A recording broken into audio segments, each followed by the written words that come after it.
Hello বন্ধুরা, তোমাদের জন্য ছোট্ট একটি রেসিপি নিয়ে চলে এসেছি। ফুলকপি আলু দিয়ে রুই মাছের ঝোল। শীতের দিনে দারুণ খাবার। তোমরা যারা যারা দেখছো বাড়িতে একবার ট্রাই করে অবশ্যই রান্না করে খাবে। এখন মাছগুলো ভেজে নেওয়ার জন্য কড়াইতে তেল দিয়ে দিলাম। কড়াই আমি আগের থেকে বসিয়ে দিয়েছিলাম, কড়াই গরম হয়ে গেছে। এখন মাছগুলো ছেড়ে দিব আস্তে আস্তে করে। আমার মাছগুলো হয়ে এসছে, আমি এখন মাছগুলো একে একে করে উল্টে নিব। তোমরা দেখো, দেখো এক পাশে কি সুন্দর লাল হয়ে গেছে। এই পাশটা আবার ভালো করে দিব ভাজতে। এক পাশ হয়ে গেছে, আরেক পাশ হয়ে গেলে নামিয়ে দিব। বন্ধুরা, তেলটা গরম হয়ে গেছে, ফুলকপিগুলো আমি এখন তেলের মধ্যে দিয়ে দিব। এর মধ্যে লবণ দিয়ে দিব, দিয়ে নেড়ে চেড়ে একটু ঢেকে দিব।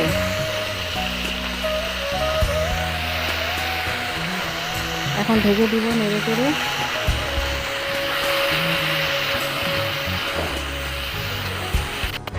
বন্ধুরা, আমি এখন ফুলকপি ঢাকনাটা খুলে দিব। কপিটা মজে গেছে, এখন আমি হলুদ দিয়ে ভাজা ভাজা ভাজা করে নিব।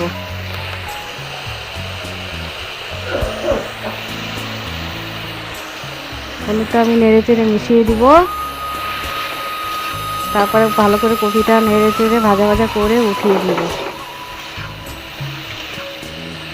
দেখো বন্ধুরা, আমার ফুলকপিগুলো ভাজা হয়ে গেছে, আমি এখন এটাকে নামিয়ে দিব।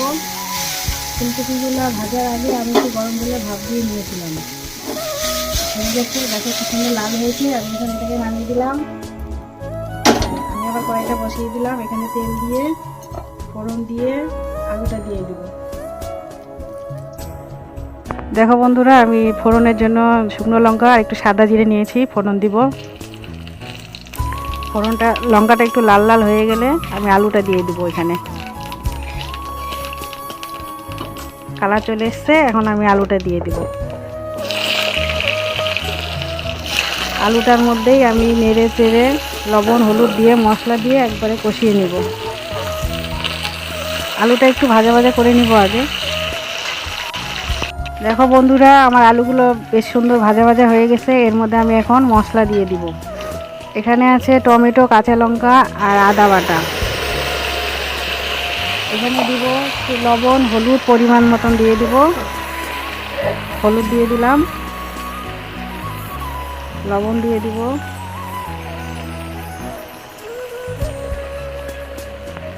এবার নেড়ে চেড়ে নিব, নেড়ে চেড়ে এটাকে মিশিয়ে নিব। ভালো করে কষিয়ে নিব, একটু ঢেকে দিব। মশলাটাকে ভালো করে নেড়ে চেড়ে মিশিয়ে এটাকে একটু ঢেকে ঢেকে রাখবো, মানে কষাতে দিব। তাহলে আলুটাও সিদ্ধ হয়ে যাবে, মশলাটাও কষা হয়ে যাবে। বন্ধুরা, আমি এবার ঢাকনাটা উঠিয়ে দিব। এই দেখো কি সুন্দর মশলাটা কষানো হয়ে যাচ্ছে। এই দেখো আলুগুলো সিদ্ধ হয়ে আসছে। এর মধ্যে আমি ফুলকপিটা দিয়ে নেড়ে চেড়ে জল দিয়ে দিব।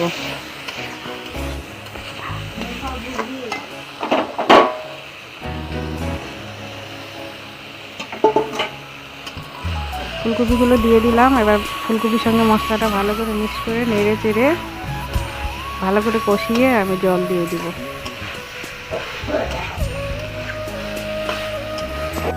দেখো বন্ধুরা, আমার মশলা কষানো হয়ে গেছে।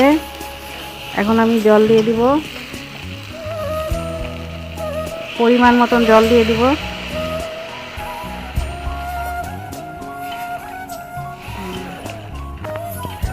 হয়ে গেছে। এখন জলটা ফুটলে ভালো করে আমি এখানে মাছগুলো দিয়ে দিব। দেখো বন্ধুরা, আমার ঝোলগুলো ফুটে গেছে। এখন এর মধ্যে মাছগুলো আমি এক এক করে দিয়ে দিব।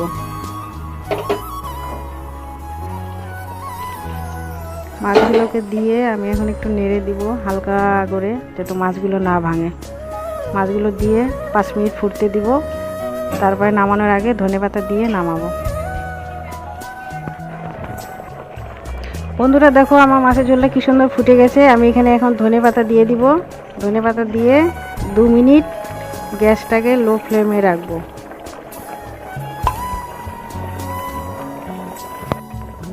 বন্ধুরা দেখো, আমার মাছের ঝোল হয়ে গেছে। আমি এখন মাছের ঝোলটাকে নামিয়ে নিব, গ্যাসটাকে বন্ধ করে দিব।